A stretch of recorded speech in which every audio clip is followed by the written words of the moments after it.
Well, good Friday afternoon, everybody. Getting ready for another weekend here and possibly a stormy weekend. It's not 100% certain. We're going to go through some of the potential threats here, especially for the second half of our weekend. But right now, we're enjoying the calm before the storm. It's a decent afternoon out there. It's still a little muggy as Henri is moving north. And again, a stormy Sunday is possible. What does that mean, Jeff? Why isn't it a guarantee? We'll explain why in just a moment. It's 79 degrees outside the VT studios right now. Overcast skies, dew points still in the 70s. So it's muggy. It's tropical out there, and but it's fairly dry. There's not a lot of activity on the radar going on right now, and temperatures are pretty uniform. Generally upper 70s, lower 80s for most of the area. We are under a tropical storm watch and hurricane watch across parts of the south coast, southern Plymouth County, so just south of Bridgewater, under a hurricane watch as we speak.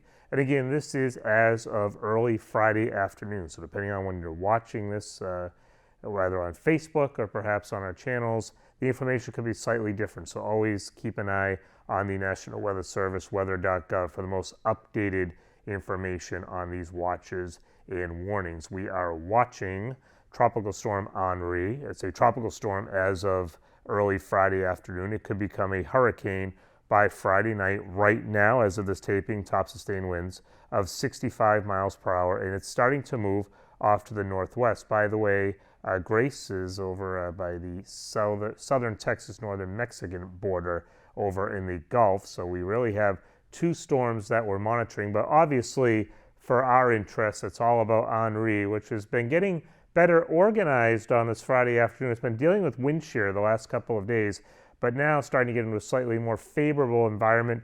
We're starting to see some of the outer bands, as we call outflow bands. These are signs of a strengthening system. We also see more and more lightning showing up around the center of the storm. Again, signs of a strengthening tropical storm into a hurricane.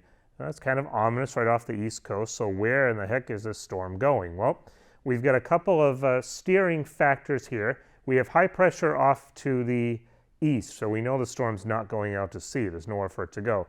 We have a strengthening upper level system off to the west, low pressure in the upper levels of the atmosphere.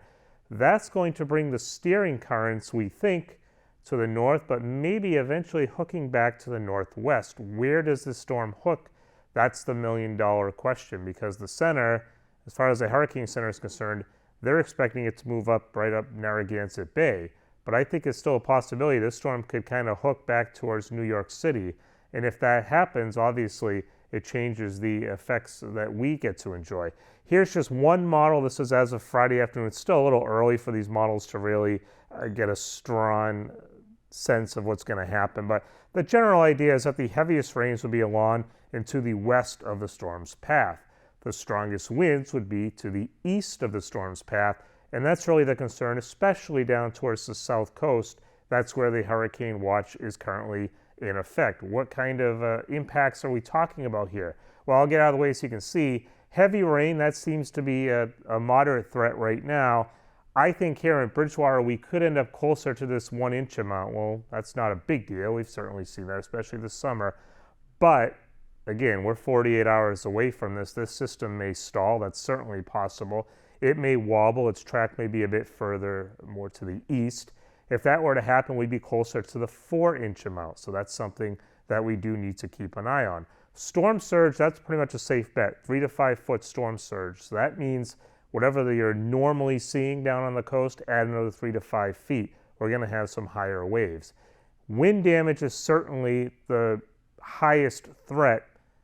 We're saying severe. That's the potential if everything works out perfectly, or not perfectly, depending on your perspective. But 30 mile per hour sustained winds, that seems like a safe bet. Again, we've dealt with that before here in New England.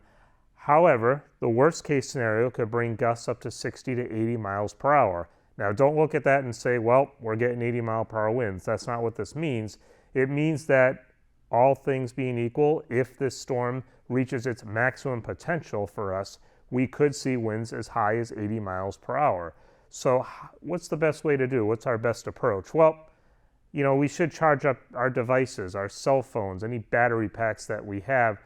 Just to be on the safe side, you want to charge them up on Saturday.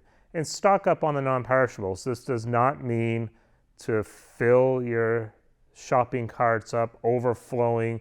This does not mean take everything you see in Roach Brothers and put it in your car. This does not mean you have to fill up your refrigerators for 2-week piles. That's not what this means. This means have some non-perishables available, so if the power does go out Sunday, Monday, maybe even into Tuesday, you've got some tuna fish around. You have something that will hold you over. And you know what? If nothing happens, you can always have some extra tuna fish. It's no big deal. Check on the storm drains, the sump pumps. That's not something that you want to be dealing with last minute. Hopefully, best case scenario happens. We only get an inch of rain and it's no big deal. But if things turn for the worse on Sunday, you really don't want to be dealing with that last minute. So tomorrow's a good day to check on that.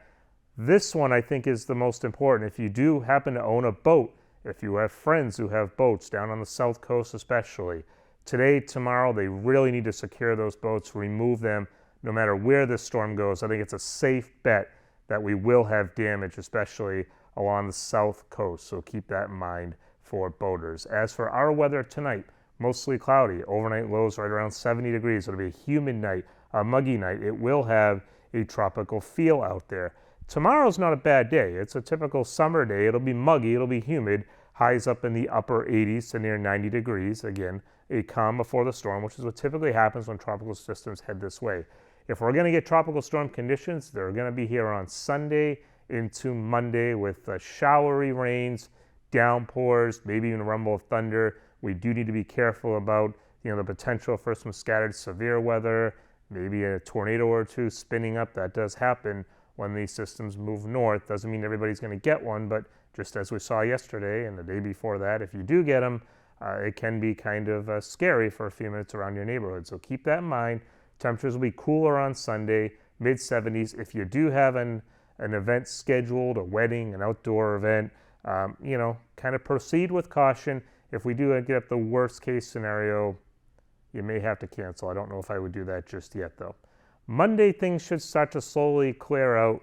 Highs in the lower 80s again, and then we get some hot weather here by the middle of next week with sunshine, few clouds, and highs back up 85 to 90.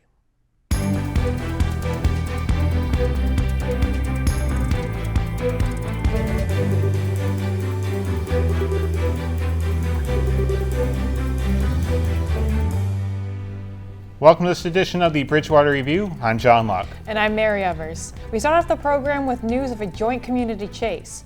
On Friday, August 13th at about 12:40 in the afternoon, 47-year-old Giovanni Acevedo of Woburn, who had 6 outstanding warrants, led officers on a chase starting on the southbound side of 495. Acevedo was followed into the Home Depot parking lot here in town by state police, but got away until he was spotted by a Rainham police officer. From there, the 47-year-old led law enforcement on a chase through Rainham down Broad Street here in Bridgewater, East Bridgewater, and Hanson. The suspect got away but was later spotted by police in Pembroke, and eventually the chase ended with Acevedo hitting sticks on the town line of Hanover and Rockland. You can see the tense moments after the chase ended, but the man from Woburn was taken into custody and after observation at South Shore Hospital was transferred to state police in Norwell. As you know, the COVID pandemic is starting to make its way back into the headlines, even here locally, as the Delta variant causes numbers to rise to levels we haven't seen in months. Looking at the trends from just the past month here in Bridgewater, according to the state's tracking system, the week of July 22nd saw a 2-week total of just 10 cases here in Bridgewater and a positivity percentage of 1.23%. It is worth noting that these totals from the state don't take into account who is unvaccinated and what was a breakthrough case.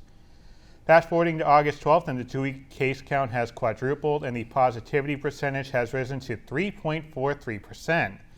The number of tests in a 2-week span has also risen from 811 on the week of July 22nd to just under 1,400 for the week of August 12th. As far as vaccination rates here in town go, the state releases those numbers on Thursday, and the latest updates show Bridgewater has a 53% fully vaccinated rate, while 58% of residents have received at least one dose of the COVID vaccine. It's been over 5 years since the roof at the Mitchell Elementary School collapsed, and work is well underway for the new building. On July 29th, a ceremony was held at the construction site to celebrate the roof's topping off ceremony. The ceremony included speeches, the opportunity for students and staff to sign the beam, and finally the beam placement on the structure. During the speech, BR Superintendent Derek Swenson thanked everyone that made this new building possible. Big thank you to all of those who are responsible for the planning of this event. It definitely was not me. That is definitely not in my wheelhouse of strengths, but to all those who were involved with the planning of today, I thank you. Also, we've thanked a lot of people today, and I would like to first and foremost thank the voters of Bridgewater. Without you, we don't have this incredible project standing behind me and the event that we have today. So thank all of you for being so supportive over the course of the last 6 years. I can't believe I'm saying 6 years. It seems like just yesterday. We were planning how we were going to relocate students throughout our district, and I couldn't have done that at the time without the incredible team that I have then and the incredible team that I have now that have continued that plan forward.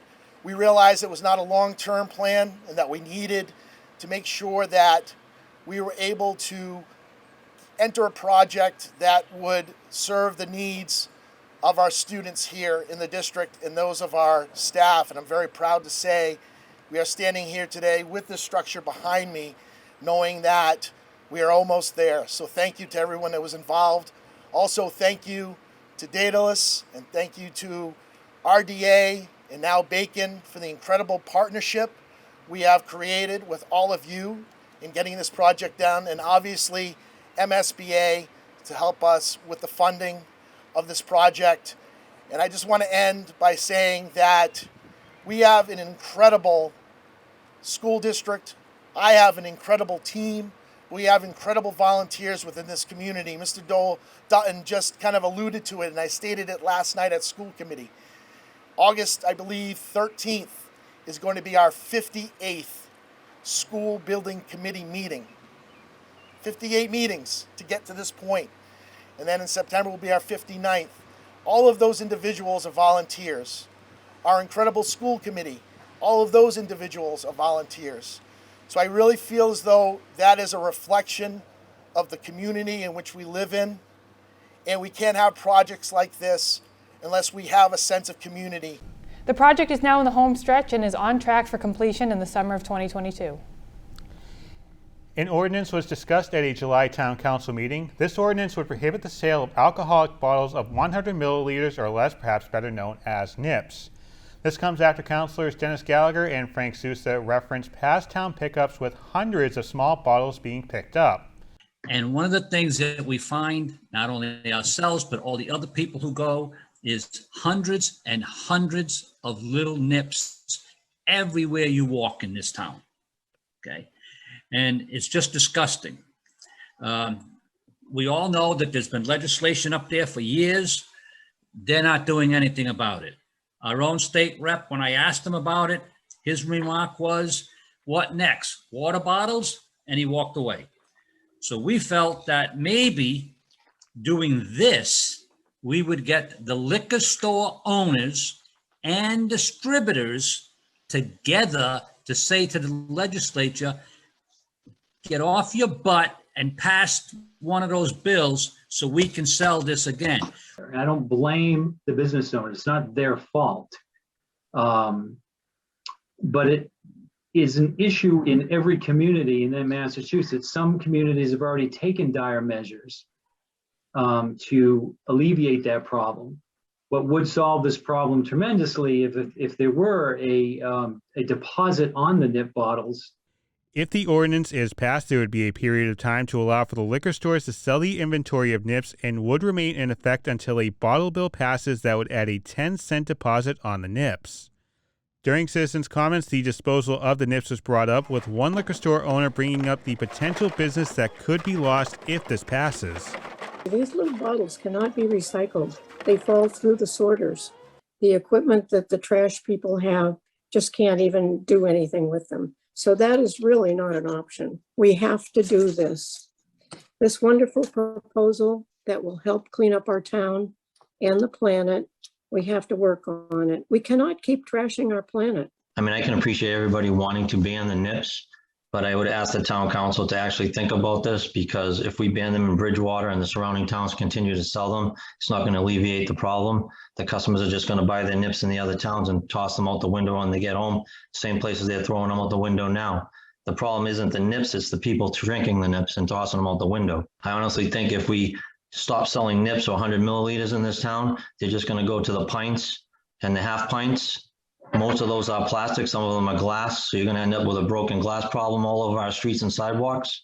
I don't think it's going to solve the problem. Graduates from BSU's classes of 2020 and 2021 have had to endure a lot during their time at the university over the past 16 months. That includes not having a commencement ceremony on Boyd and Quad. The university could have a small gathering on campus, but guest numbers would be cut down with different restrictions affecting gatherings at that time. So instead of doing that, BSU President Fred Clark promised their graduates that they would get their day to be recognized, and the BSU alums certainly delivered. Congratulations, my friends, and welcome to Gillette Stadium. Isn't this cool? Bridgewater State celebrated the academic achievements of the classes of 2020 and 2021. However, this year's commencement was different. Taking place in August, their graduates walked across the stage of Gillette Stadium and even received a welcome from a familiar face. Welcome to my house. Three-time Super Bowl champion Matt Light welcomed the graduates in a video, saying they were there for a reason and it was similar to what he had to do on the field. Putting hard work in every day, try to reach goals, and do all the things that led them to graduation. The former offensive lineman told the graduates to enjoy the day but don't stop the hard work and continue doing what they've done to get to this point. The graduate commencement kicked off the three-day celebration at Gillette, with BSU President Fred Clark calling the day one of celebration, endurance, perseverance, and pride. One of the speakers, Keisha Garbett, who is from Belize, has been teaching elementary school for 20 years and praised the professors at BSU for helping with academics and much more. Our professors have raised our expectations extensively, not by giving us just more work. Of course, we can all attest that the workloads were very heavy, but in giving us a true meaning of raised expectations that made us believe in ourselves that we can achieve anything we set our minds to. The next night, it was a class of 2020 on the Gillette Stadium turf. Their commencement was postponed last year due to the pandemic, and in the 16 months since many of the graduates stepped foot on campus last, thousands of lives were lost here in the U.S. due to the virus, along with millions being affected. Like many people, however, the graduates and the university lived through the motto that life must go on. And along the way, we may have learned something about ourselves. We need each other. We need each other.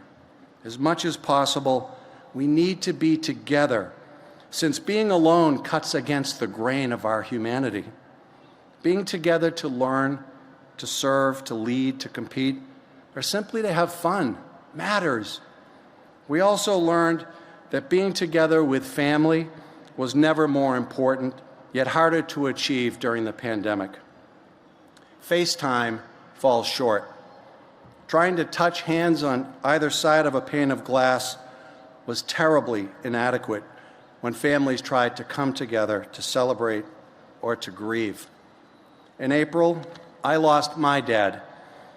He instilled in me and my siblings deeply held principles of integrity, dedication to family, an enduring work ethic, the importance of education, and an unwavering commitment to public service.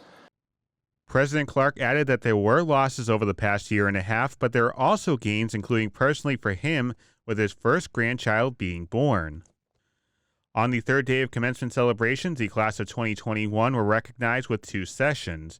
In the morning, commencement speaker Abigail Soares, who is a third-generation BSU student, recognized the sacrifices her and her classmates made over the past 16 months leading up to July 31st, 2021. We all had to make sacrifices to be here today and took actions to make our dreams a reality. For some of us, that meant giving up a senior year surrounded by friends at Bears Den, and for others, it meant balancing school, living at home, or even working as heroes on the front lines. Each sacrifice is valid, no matter how seemingly big or small, and deserves to be recognized. The actions that we took by making those sacrifices also shows us the fine line between those who just dream and those who achieve their dreams. We know from experience that the only constant in life is change. So face the days ahead, ready for whatever comes your way, because we are the achievers. And whether you pictured yourself graduating at Boyden or submitting your last final on a random Tuesday at 4 p.m. in your childhood bedroom, be proud and never stop following your dreams. And you can watch the commencement ceremonies in their entirety on Channel 98, or you can watch them on BSU's special commencement website. We have the website for that at the bottom of the screen. A special dedication at the Bridgewater Public Library. We'll have more on the new furniture that you'll be able to enjoy out front, plus the Rainwater Group put together a true community effort.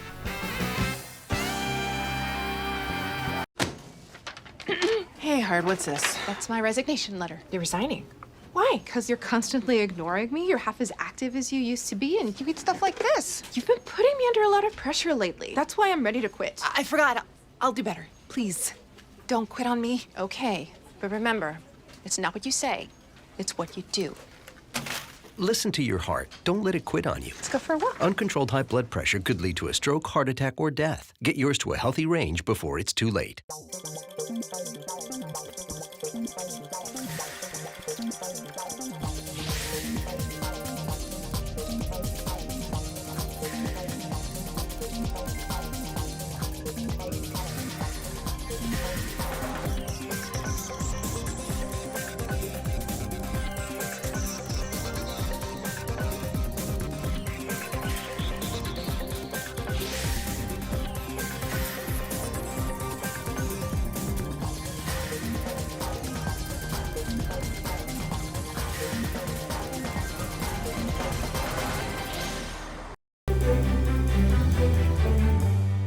Friends and residents from the town gathered at Bridgewater Public Library on August 8th for a special dedication. Adirondack rockers and a love seat made by Situate chair were presented by the Bridgewater Improvement Association. The new furniture was dedicated in memory of Dr. Diana Drahim and also in honor of Shirley Krasinski and will be in front of the library. The history of the BIA goes back more than 100 years and is responsible for the beautification and maintenance of some of Bridgewater's hidden gems like Music Alley, the Little Park, Lamppost in the Common, and much more. Shirley's role in many of these projects made finding the right words difficult for town clerk Marilee Hunt, who spoke at the dedication. I'm rarely at a loss for words, and I wasn't at a loss for words. I was overwhelmed with words and thoughts and memories. I worried we might not be able to get you home before dark, so I'm going to try to do my best to be quick. Words, I started writing down just descriptors for Shirley. They filled columns. I thought maybe one per alphabetical letter, but there were too many G's. Generous, giver, grower, guide. And T's, thinker, teacher, team player, thoughtful, tree lover. And C's, coach, considerate, cheerful, challenger. H's, humble, harvester, honest, and honorable. M's, mentor, mindful, and mild-mannered. She's a superwoman. And R's, reader, rescuer, role model, and restorer. And then there are just so many other words. Although Dr. Drahim, who passed away in 2020, wasn't an active member of the BIA, she was a strong advocate for the group and beloved member of the university community and among the residents of Bridgewater. I do sincerely believe that many of us who knew Diana Drahim acknowledge that we are better human beings as a result of that friendship. It is therefore appropriate and fitting that the Bridgewater Improvement Association acknowledge this unique individual in our dedication ceremony today and honor the memory of Dr. Diana Drahim. Shirley thanked those in attendance and suggested that the front doors of the library be open for easier access to enjoy a book on the library portico. We'll have the full dedication coming soon on BTV's social media sites. On the update, we shared information on a fundraiser that was organized by 13-year-old Lily Morera of Rainham. In 2020, she was hit by a vehicle while in her driveway, sending her to Children's Hospital for 12 days, 5 of which in the ICU.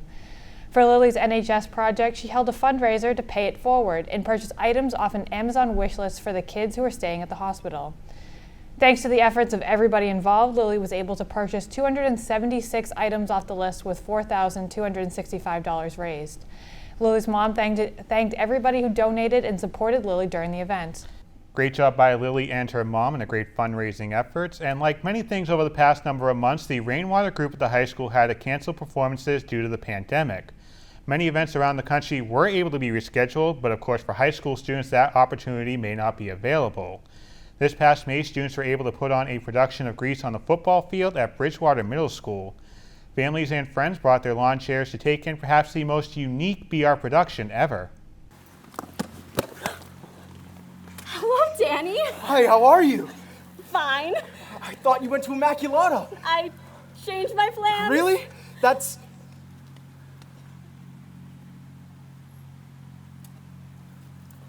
cool.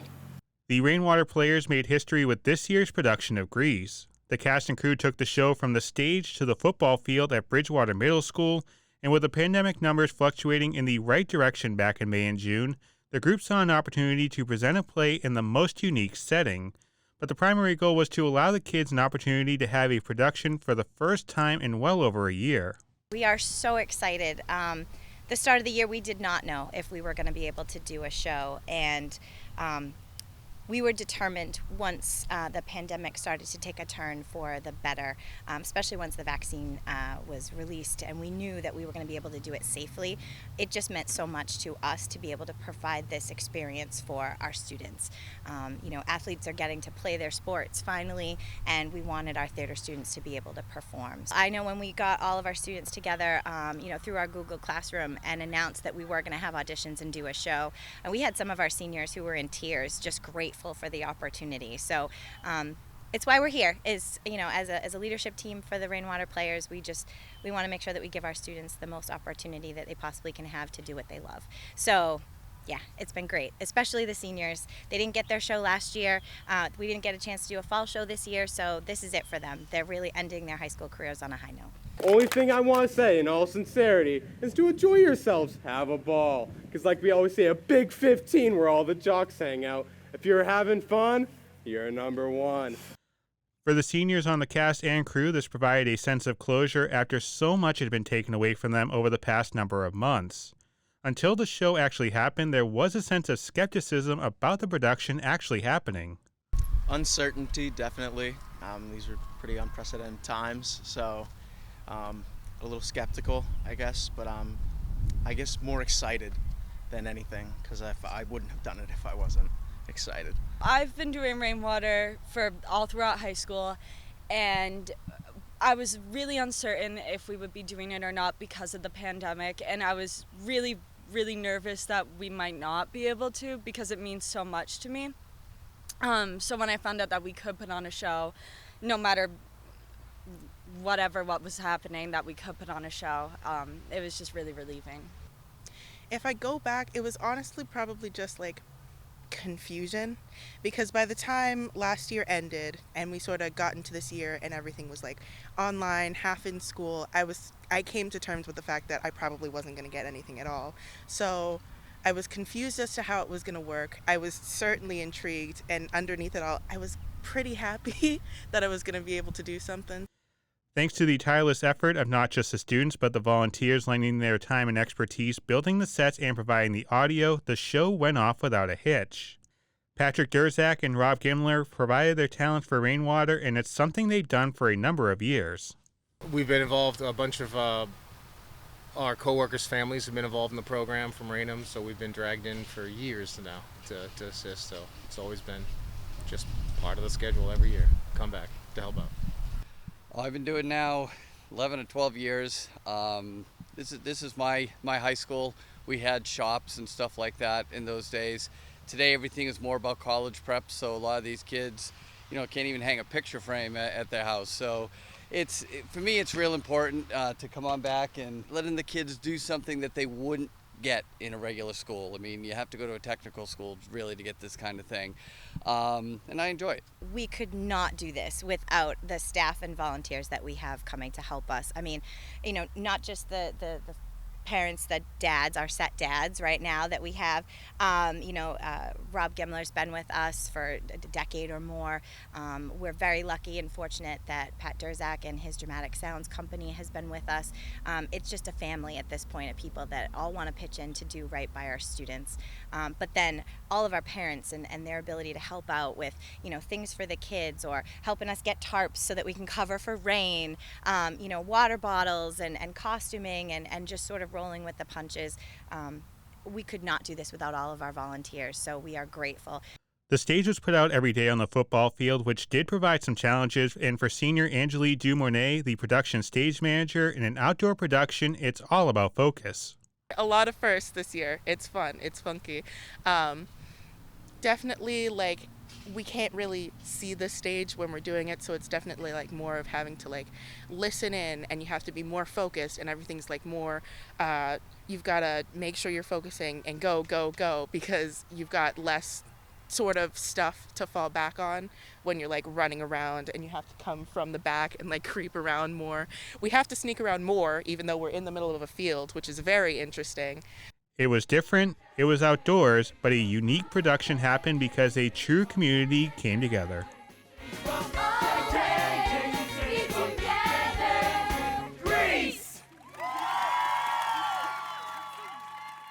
Now, I mentioned in that story that the shows went off without a hitch. Well, weather did affect one night, forcing the second act to take place in the middle school gym, but it still looked like everyone had fun all 3 nights that the play took place.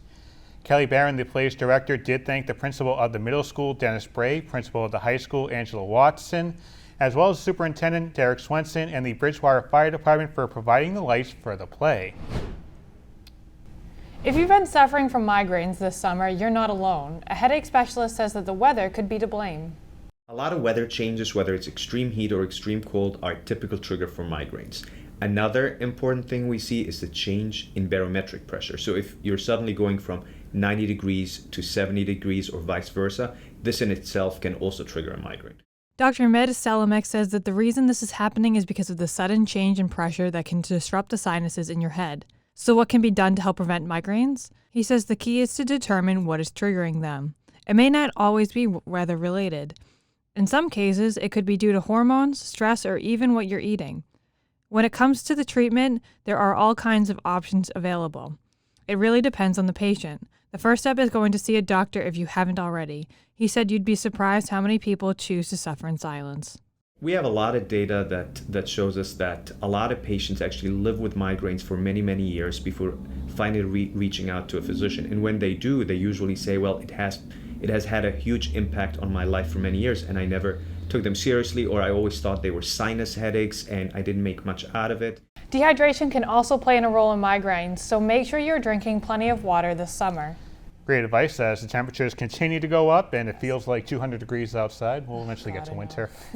There's a lot of serious news around the country and the world that does deserve our attention, but we also like to share some trending stories that may start some fun conversation, maybe even get a cheap laugh out of it.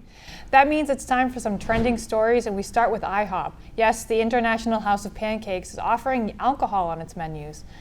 The company is offering its franchisees the chance to add some adult beverages to pair with an omelet or pancakes. Bud Light, Blue Moon, Barefoot Bubbly Chardonnay are some of the options that are being offered, but no hard alcohol. Restaurants in New York, Rhode Island, Maryland, and Ohio are some of the areas expected to take part. I mean, if you get the Chardonnay and orange juice, you got some mimosas, perfect breakfast with omelets and pancakes. That's true, you're right. So we've been to Philadelphia to cover basketball in the winter, so thankfully we've never had the potential to see this next story. Philadelphia will be hosting a naked bike ride. On August 28th, participants will be able to go on a leisurely ride with nothing on except a mask for COVID safety. Gotta be safe during all this. Gotta be, right? The 10-mile event aims to promote positive body images and love for cycling, which is an environmentally friendly method of transportation, regardless of what you are or aren't wearing. The riders will go by the Philadelphia Art Museum, the Rocky Steps, along with Independence Hall and the Liberty Bell. And on that note, a helmet and a mask are the only things they're wearing. All right, helmets are questionable now. We'll be right back.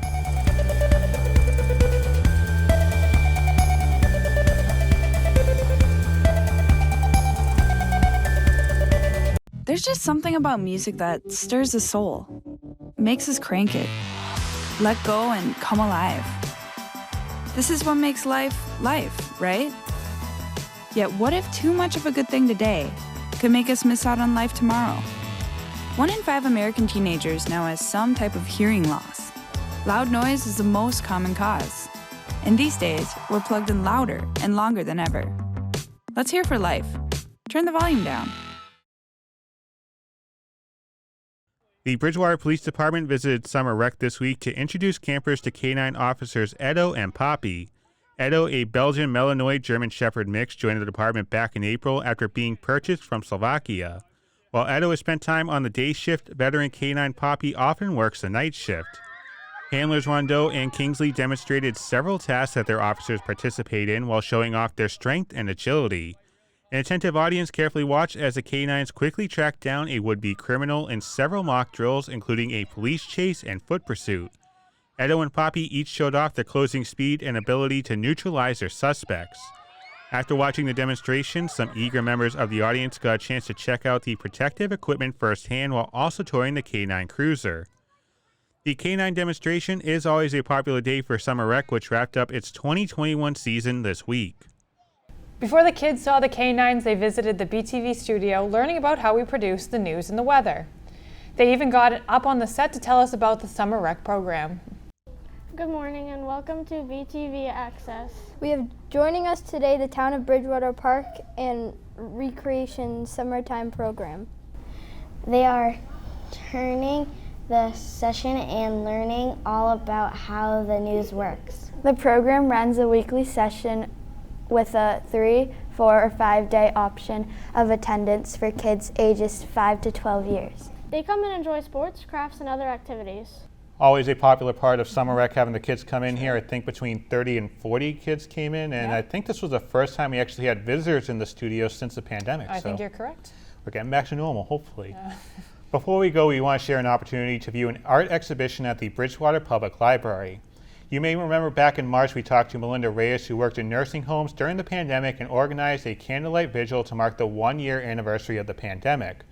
Melinda has a solo exhibit titled The Quiet World of Aging and Inside the Walls, which looks at elders during the COVID-19 pandemic. The exhibit runs until August 31st in the Flora T. Little Art Gallery, again at the Bridgewater Public Library. And we thank you for watching this edition of the Bridgewater Review. Don't forget you can follow us on social media. We have the usernames to search on the screen right now. I'm Mary Evers. And I'm John Luck.